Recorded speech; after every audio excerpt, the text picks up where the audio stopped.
ሰላም ጤና ይስጥልኝ ውድ የአርሴ ስፖርት አድማጮች፣ በዛሬው የስፖርት መረጃችን በሳምንቱ መጨረሻ በተደረገ የኮሚኒቲ ሺልድ ጨዋታ አርሰናል የዋንጫው ባለቤት ሆኗል። እንዲሁም ማንቸስተር ዩናይትድ የመጨረሻ የወዳጅነት ጨዋታውን ከኤሲ ሚላን ጋር አድርጎ ሽንፈት አስተናግዷል። እነዚህንና የተጠናቀቁ የዝውውር ዜናዎችን ጨምሮ ሌሎችንም አጫጭር ስፖርታዊ መረጃዎችን በዝርዝር የማሰማችሁ ይሆናል። አብራችሁ ይቆዩ።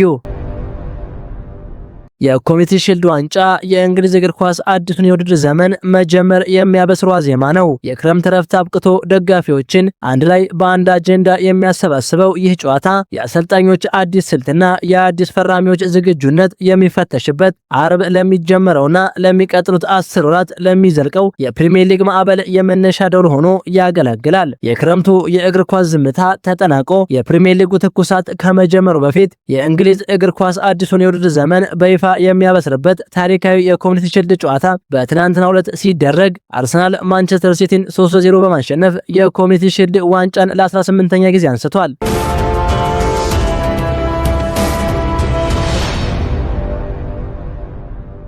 ሪያል ማድሪድ 40 ኪሎ ግራም የሚመዝነውን ዋንጫ አንስቷል። ታሪካዊው የቴሬሳ ሄሬራ ዋንጫ ጅማሮውን ያደረገው በ1946 ነው። ስፔን ውስጥ ለቅድመ ውድድር ዘመን ዝግጅት የሚካሄድ የወዳጅነት መርሃ ግብር አንዱ ነው። ለዚህ ውድድር አሸናፊ የሚበረከተው ዋንጫ 40 ኪሎ ግራም ይመዝናል። ውድድሩ በየዓመቱ በላሊጋው ክለብ ዲፖርቲቮ ላ ኮሮኛ ሜዳ በሆነው ስታዲዮ ሪያዞር የሚሰናዳ ሲሆን ለአሸናፊው ክለብ የሚበረከተው ዋንጫ ታሪካዊውን የሄሬክለስ ስነ ህንጻ ታሳቢ ተደርጎ እየተሰራ ነው። የዚህ ዓመት የዋንጫው ተፋላሚዎች የሆኑት ባለሜዳው ዲፖርቲቮ ላ ኮሮኛና ሪያል ማድሪድ ናቸው። ሪያል ማድሪድ በመጀመሪያ አጋማሽ መጠናቀቂያ ላይ በሞሮካዊው ብራሂም ዲያዝ አማካኝነት ባስቆጠረው ግብ ባለድል ሆኗል። ይህ ጆዜ ሞሪኒዮ ሪያል ማድሪድን ዳግም ከተረከበ በኋላ ሶስተኛ የቅድመ ውድድር ዘመን ጨዋታቸው ሲሆን በቀደሙት ሁለት ጨዋታዎቻቸው ከፊዮረንቲና ሁለታቻ ተለያይተው ፍሬንካቫሮስን 2-1 አሸንፈው ነበር። በዚህ ጨዋታ ጆዜ ሞሪኒዮ አዲስ ፈራሚዎቻቸውን ማርክ ኩኩሬላ፣ የአንዲዮ ማንዴና ኢብራሂም ኮናቴን ጨምሮ እንደ ኪሊያን ምባፔ ያሉ ወሳኝ ተጫዋቾችን በቋሚነት አልተጠቀሙም። ሪያል ማድሪድ 40 ኪሎ ግራም የሚመዝነውን ዋንጫ ለ10ኛ ጊዜ አንስቷል።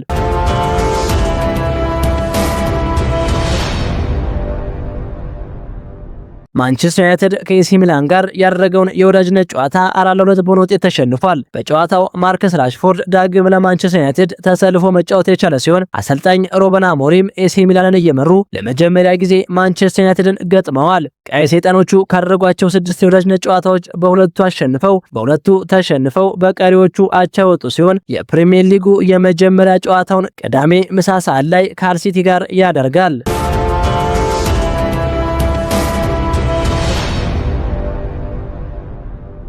ፒኤስጂ ለሁለተኛ ተከታታይ ዓመት የአውሮፓ ሱፐር ካፕ ዋንጫ ሻምፒዮን ሆኗል። በአውሮፓ ሱፐር ካፕ ጨዋታ ፒኤስጂ አስቶን ቪላን 2-1 በማሸነፍ የአውሮፓ ክለቦች የአሸናፊዎች አሸናፊ ሆኗል። በዚህም ፒኤስጂ የ2026 የአውሮፓ ሱፐር ካፕ ወይም የአሸናፊዎች አሸናፊ ዋንጫ ባለቤት ሆኗል።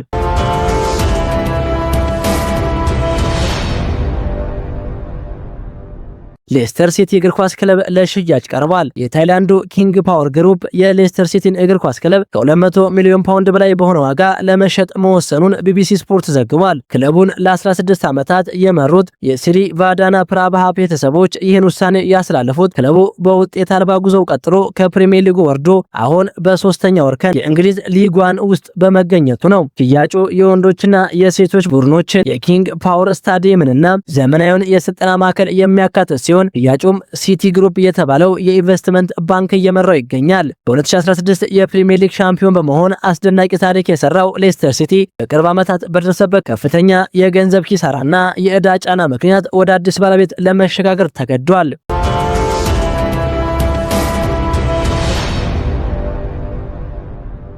የምዕራብ ለንደኑ ክለብ ቼልሲ ፔፕ ቻቫሪያን በ22 ሚሊዮን ዩሮ ከራዮ ቫልካኖ ማስፈረማቸውን ይፋ አድርገዋል። የ8 ዓመቱ ተከላካይ ፔፕ ቻቫሪያ በቼልሲ ቤት እስከ 2031 የሚያቆየውን የ5 ዓመት ኮንትራት እየተፈራረመ ሲሆን ሰማያዎቹ ሪያል ማድሪድ እንደተቀላቀለው ማርክ ኩኩሬላ ተተኪ አስፈርመዋል። ፔፕ ቻቫሪያ የቼልሲ 11ኛ ፈራሚ ሆኖ ስታንፎርድ ብሪጅ ደርሷል። ካሁን ያለውን የእግር ኳስ ሕይወቱን በስፔን ያሳለፈው ተጫዋቹ ለራዮ ቫልካኖ 125 ጨዋታዎችን አድርጓል።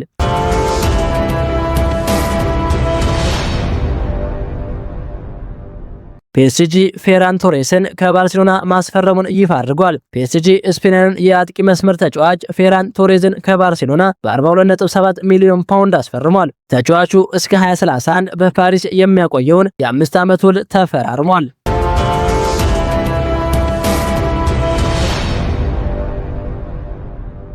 የሳውዲ ፕሮ ሊግ ክለብ አልሂላል ከፖርቹጋል የክንፍ መስመር ተጫዋች ከፔርሎ ኔቶ ጋር በግሉ ስምምነት ላይ መድረሳቸው ተዘግቧል። ቼልሲ ተጫዋቹን ለመሸጥ ፈቃደኛ መሆናቸውን ያሳየ ሲሆን ለዝውውሩ 60 ሚሊዮን ዩሮ የሚደርስ ክፍያ እንደሚፈልጉ አስታውቀዋል። አልሂላል ከቼልሲ ጋር ሙሉ ስምምነት ላይ ለመድረስ ከፍተኛ መተማመን አላቸው። ንግግሮችም መቀጠላቸው ተዘግቧል።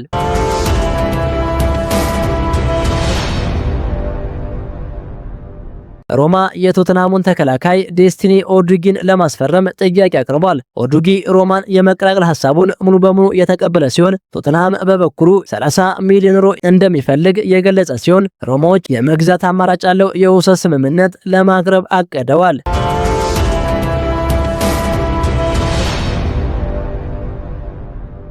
ማንቸስተር ዩናይትድ በዚህ የዝውውር መስኮት ብሩኖ ፈርናንዴዝን የመሸጥ ሐሳብ እንደሌላቸው ግልጽ አድርገዋል። የ31 ዓመቱ ተጫዋች የማይክል ካሪክ እቅድ ዋና ማዕከል ሆኖ የቀጠለ ሲሆን 1 ዓመት የማራዘም አማራጭ ባለው ውል እስከ 2027 ድረስ ውሉን አራዝሟል ሲል ቲም ቶክ ዘግቧል።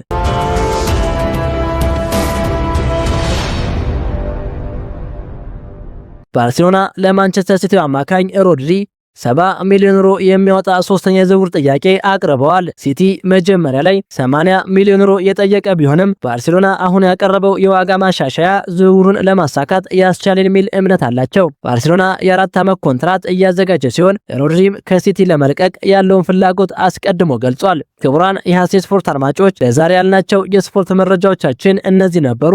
ቸር ተመኘን።